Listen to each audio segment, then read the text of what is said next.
کوئی مفکر یا کسی بھی علم کی دہلیز سے تعلق رکھنے والا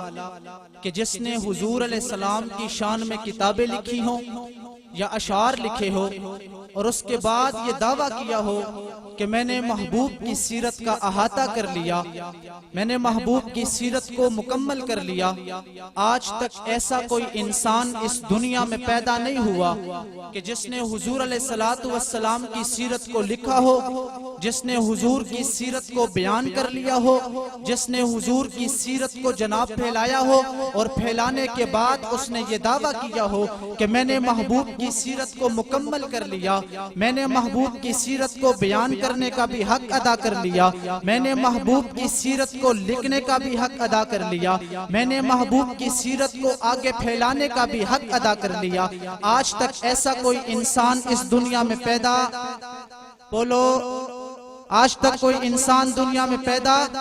نہیں ہوا، بلکہ میں کہا کرتا ہوں کہ عربی لغت میں مہارت رکھنے والا ایک شخص اس دنیا میں پیدا ہوا اور وہ گزر کے چلا گیا، اس نے جناب حضور کی سیرت پہ 40,000 اشعار لکھے، اور نہ صرف اشعار لکھے بلکہ وہ جب اشعار لکھنے بیٹھا وہ حضور علیہ السلام کی سیرت کو لکھتا چلا گیا۔ اگر میں یوں کہہ دوں کہ اس نے اپنے بچپن میں بھی لکھا ہوگا، اس نے اپنی جوانی میں بھی لکھا ہوگا، اس نے اپنے بڑھاپے میں بھی لکھا ہوگا، اگر یہ جملہ کہہ دوں تو غلط نہیں ہوگا کہ اس نے حضور علیہ السلام کے بچپن کو بھی لکھا ہوگا، حضور کی جوانی کو بھی لکھا ہوگا، حضور علیہ السلام کی ولادت سے پہلے ہونے والے ان معاملات اور واقعات کو بھی لکھا ہوگا۔ تھوڑا آگے چلتے ہیں، حضور علیہ السلام کی ولادت کے بعد آنے والے واقعات و مراحل کو بھی لکھا ہوگا۔ ارے اس نے کیا لکھا ہوگا؟ جس نے 40,000 اشعار لکھ لیے ہوں، جس نے جناب حضور علیہ السلام کی عزت، عظمت، صداقت،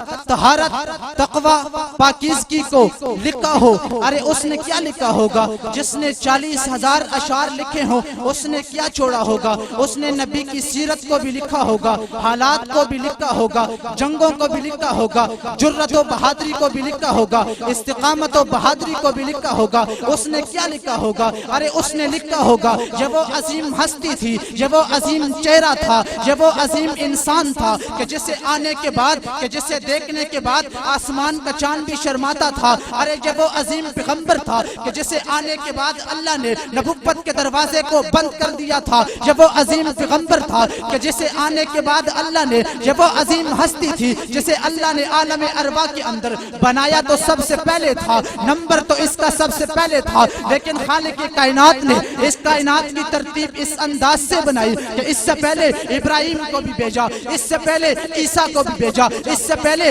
دانیال کو بھی بھیجا، اس سے پہلے یحییٰ کو بھی بھیجا، اس سے پہلے عیسیٰ کو بھی بھیجا، اس سے پہلے زکریا کو بھی بھیجا، اس سے پہلے یحییٰ کو بھی بھیجا، اس سے پہلے اسحاق کو بھی بھیجا، اس سے پہلے یعقوب کو بھی بھیجا، اس سے پہلے یوسف کو بھی بھیجا، لیکن رب ذوالجلال نے 1,24,000 پیغمبروں کے بھیجنے کے بعد دنیا کو بتا دیا کہ دنیا والوں میں نے اپنا محبوب تمہارے سامنے پیش کر دیا، اب تمہارے سامنے میرا محبوب آ چکا ہے۔ لیکن رب ذوالجلال نے ایک پیغمبر کے بعد دوسرا پیغمبر بھیجا، یکے بعد دیگرے بھیجا، ترتیب وار بھیجا، لیکن کبھی کسی پیغمبر کو علاقے کا نبی بنایا، کبھی کسی پیغمبر کو شہر کا نبی بنایا، کبھی کسی پیغمبر کو بستی کا نبی بنایا، کبھی کسی پیغمبر کو ملکوں کا نبی بنایا، کبھی کسی پیغمبر کو خطے کا نبی بنایا، لیکن اس کی آمد پہ وہ ضابطہ توڑ کے رکھ دیا، اس کی آمد